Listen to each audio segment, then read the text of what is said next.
Jessica Gertler from WREG News. Hey, beautiful. Hello.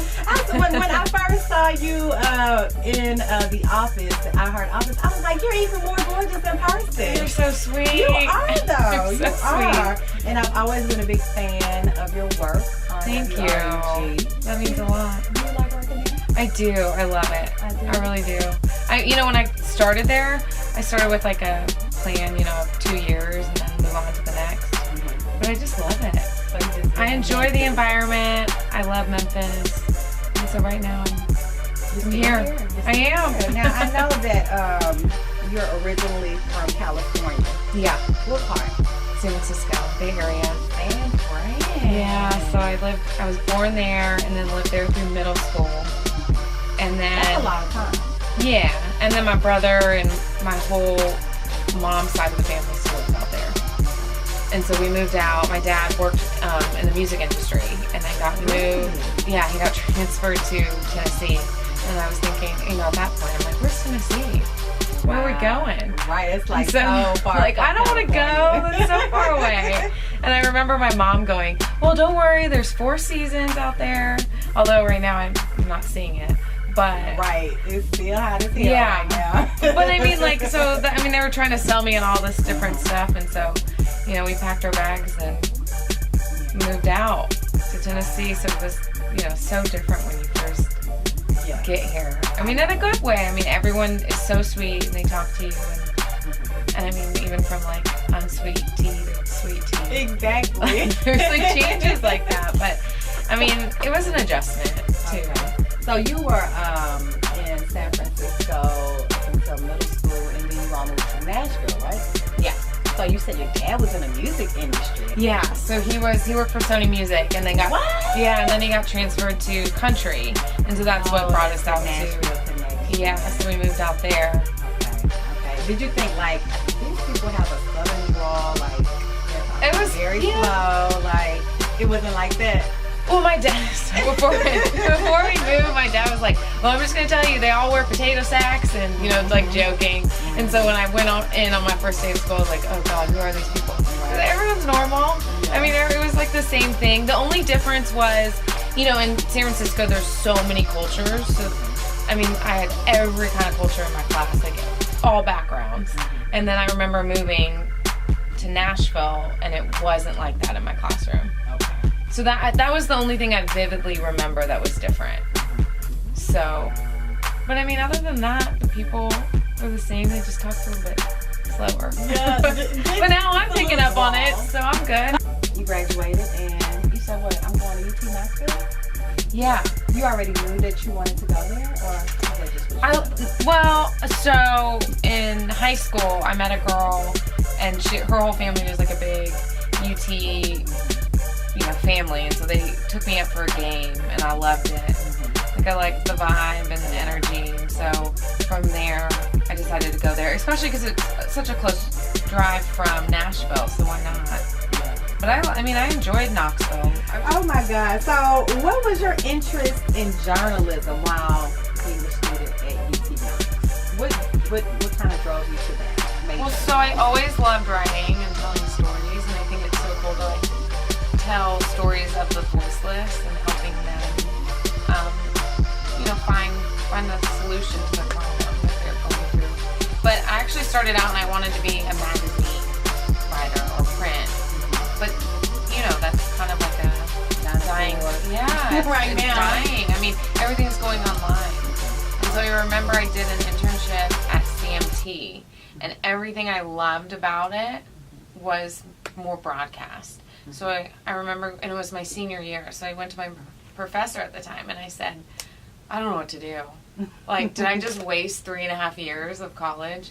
And he was like, you're fine. So he essentially put me, like, on a fast track, and I did 2 internships, one in Knoxville and one in Nashville. And then, like, sent out my resume to dozens of cities, like, all over. I mean, I think I even, like, sent one to, like Cuba. I mean, I was so desperate. I was like, I'll live anywhere, I'll start anywhere. And so I ended up, my first job was in Troy, Alabama, which is a bureau reporter for the Montgomery CBS station. How was Alabama?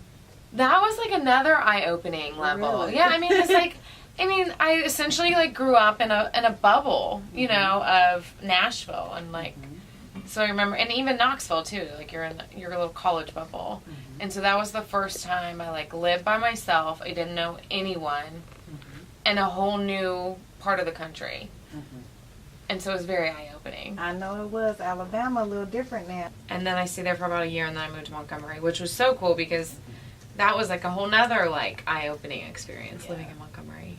Yeah, total. I understand. I understand. So, you said you did an intern at CMT before, Country Music Television, right? Yeah. How was that? That was That sounds so cool. fun. It was so fun. It was so much fun. Like we went, so you know, Nashville has like, well, they used to call it fanfare, but I think it's called what, Country Music Festival, I think is what they call it now. So. But so we worked that, and then we got to see like, you know, help with some of their shows. It was a really cool experience. I love Nashville. Nashville is so cool. Every time I go back, I swear, like there's a whole new neighborhood that's just popped up with like. Like I know you've seen a lot of development since you lived there, right? Yeah, I mean when we first moved there was like nothing, and then all of a sudden, like every time you go, there's like 10 cranes in the air. When you're driving through downtown, you're like, what is this? Really? And you would have thought that maybe Memphis as a city, I mean, even with, you know, just the structure, like, you probably would have thought Memphis would have progressed sooner than Nashville, but this Nashville has grown so rapidly, so quickly. I know. I don't know what, like... What is it? The money, the investors? What is it? I don't know. I mean, it just, like, popped up overnight. They were saying, like, what, 1,000 people or something like that are moving every day? Yeah. I don't know if, like, that's the right number, but... I mean, come on, Memphis. Let's catch up now. I know. We need to get that here. I heard that one of the things that they're working on, though, in Nashville is their transit system. Yeah, it's a accommodate disaster. all these people, like... I know. I feel like we need a transit system. We do. Do you not have any leads on anything? No, but we need to get something. Like, that would be great. Oh my God. Now, with you being in the news and, you know, the uprise of social media, do you ever rely on social media for like leads on your story? Yeah, I feel like you have to now. I mean, do you trust it? That's another thing. Like, it's so, especially like everyone, I feel like that's where people go and they turn to, and that's where we've been told to like, you know, turn to as well and post our stories and our news and everything there. But I mean, you're right. Like, there's so much, I guess, you know, fake news is what. It's a lot of fake news. I guess we're calling it now. Yeah, yeah, that's what it's coined right now. But yeah, I mean, I feel like that's the way everything's going. Like Facebook Live, and then there's like every single day there's some new TV on Instagram or something that you gotta be like up to date with, and Snap. I mean, it's crazy how it's all going. I know. I mean, do you think that social media and just the digital world, do you think that affects like what you guys do with television? Like, do you think there's kind of any competition? You know? Well, I think that now it's like for example, you could, if you know that something's happening, you're not gonna wait till 5 o'clock for the news to find out what's going on. You're gonna go to social media immediately. And I think that's what's like this new challenge that every kind of, you know, whether that's broadcast or newspaper or whatever it is battling. Like, how do we incorporate all of this together? Right, because you guys can't be on the news like 24/7. You know what I'm saying? So yeah. I figured it was some type of, you know, and then it's like the other that. part of it is like, so we know that you're gonna go and get the information online. So now how do we get you to watch at 5? Like, because you just got everything you needed to know. So like, why would you tune in at 5? So now that's like the new battle too. Hey, how do you deal with it? It's I don't know. It's like hard. I think that you have to find some kind of element to save, like give you enough information, and then like kind of dangle something, and then say, come on, come and watch it. Keep on teasing and keep on teasing. Teases are so important. And then I'm thinking that, you know, maybe they may get you guys, maybe the producers get you guys to do more social media. It's all social media based now, and it's crazy. I mean, that's how you like build your own, like, so you essentially have to build your station's brand, but like your own brand within itself. And so then you have to balance like Your personal. my personal with. That's crazy. Oh my God. That's what you signed up for. I know, Jessica. I know, and I'm okay with it. Like, I'm okay with it. Do you ever get stressed? I used to more than now. Now I'm kind of just like, if it happens, it's gonna happen. I don't know if that's like the right mentality. Well, I mean, really, if you really feel that way, I totally understand what you mean. If it happens, it happens. But sometimes you just gotta cut it off or something. I know. Otherwise, I feel like I'm gonna like get off work and like scream, and so I'm just kind of like at the same time, like, don't get me wrong. Like, there are tense situations, especially like when the breaking news is unfolding as, you know, you're trying to go on air and with the latest and make sure that you have the most information compared to your competitors. So, don't get me wrong, there are stressful situations, but on a day-to-day basis with like deadlines, I've just kind of got this like new mentality. It's like, it happens, it's gonna happen.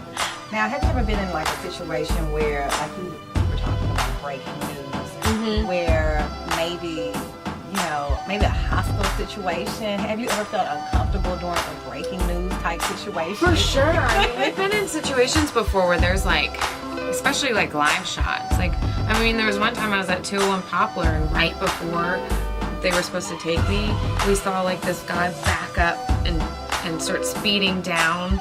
Right there, right in front of 201 Poplar. And then like this other guy pulls up and they're screaming at each other. Live on TV. No, it wasn't live. They were about to take us, and like we're screaming like, "Don't take us! Like we gotta get this." God. So there's like situations like that. There was another time where we were like going live outside a police station, and some guy, like, two guys were fighting, and one like grabbed his gun on his waist, and I was like, "Oh gosh, this is it." And so we had to run into the station and get. There's like definitely, we see it. Like, you're out there and you come in contact with some very interesting people who don't seem to care that you got a camera and who you are. They don't give a damn. No. So there's definitely like tense situations that you're in. Will you be safe, Jessica? Thank you. You probably got a good crew that you work with. Do you have like pretty much the same camera guy where you go out all the time? No, we switch it up. Okay. Yeah, which is cool. Okay. But luckily our managers are very cool about, if we feel uncomfortable, we get out of there. And they're not like, no, you're gonna stay and get the story. No, they're like, please go. We don't need like. But look, Jessica's gonna be somebody that want to go viral. They gonna. That's keep my their biggest right fear. there. Yes. I do not like. We were at this. I think it was Hillview. We're sitting there, and some woman asked, she was like, "Can I twerk behind you?" No. During your live shot, and I'm like, "Please don't. Please do not do that." Was she serious? She was dead serious. So then it became a situation where my photographer is like having to keep an eye on her, because I'm really afraid that she's might gonna run on and especially it's like a serious topic. I can't have someone twerking behind me. What would you do if she jumped in behind you, Jessica? Would you laugh, or would you just drop the mic like? I don't know. We were actually talking about that afterwards. I'm like, should I have been like mom and scolded her and been like, don't do that, or been like, know what I would do. Okay, you take the show. Oh my God. But you don't know what to do. Like, it's crazy. It is, especially dealing with live TV and people wanting to go viral. That seems to be the thing new now. thing. Like they'll do anything, Right? any and everything. Right? They really will, and that's like what scares me. I think the most now is that element of it. It's like, oh gosh, Yeah. especially when you're like crowds or anything like that. You never know what people will do. No. You never know. Now, of all the stories that you've covered in Memphis, is there any one story that maybe you wish you did cover that you didn't get a chance to? I don't know. I was thinking about that, and that's such like a hard question, because I feel like I've really been lucky to cover everything. Like, I feel like in this industry, you kind of get to pick like what you want to cover too. Okay. So like, I've like picked up on certain things that I love to cover, like education and various things. And so once I like find a niche of something, I follow the story up and I send an open records request and I make sure that I like cover every single angle. Event wise, like, I don't know, I was like really trying to rack my brain on that one. I mean, we had so much stuff that's happened, like MLK 50, but I was fortunate enough to be a part of that, which was cool. Yeah, that was a really big thing. And they're still having MLK 50 events, even till now. Right? Like, it's just really going on throughout the year. Which I think is so great. Yeah. I mean, especially for Memphis.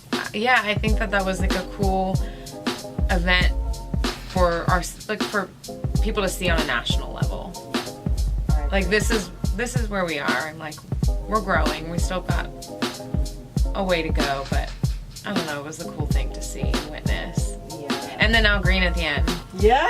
That was cool. Girl, I have seen Al Green, and it's been a while though, because my dad, he lives in Millington, and Al Green lives in Millington. Oh, I didn't know out that. that way. Like, I've seen him at Walmart before. Really? Like, yeah, my senior year in high school. But it's just, you brought up Al Green. I don't know why I thought about that. I don't know why I thought about that, but So, Jessica, I want to play a game with you. Sure. So, we already kind of talked about fake news and real news. So, the game is called Fake News versus Real News. Oh, gosh. I'm going to give you like a headline, and you're going to let me know if you think it's fake news or real news. And the topics are kind of like a fusion of Memphis, headlines, politics, and pop culture. Okay. Let's do it. So you just tell me if you think it's real or fake. Okay. So, number one, the Facebook legal team asked Memphis Police Department to cease using fake accounts last week. Is that fake or is that real? Real. Ah, you got I know, I remember that. Look, you remember that. Oh, okay. I remember that one. That might be a little too, easy if it's Memphis topics. Okay, let's see. Everyone is anticipating this year's Memphis Music Fest featuring Bruno Mars. Is that fake or real? Girl, you got it right. It's fake. Really? I wish he was coming back.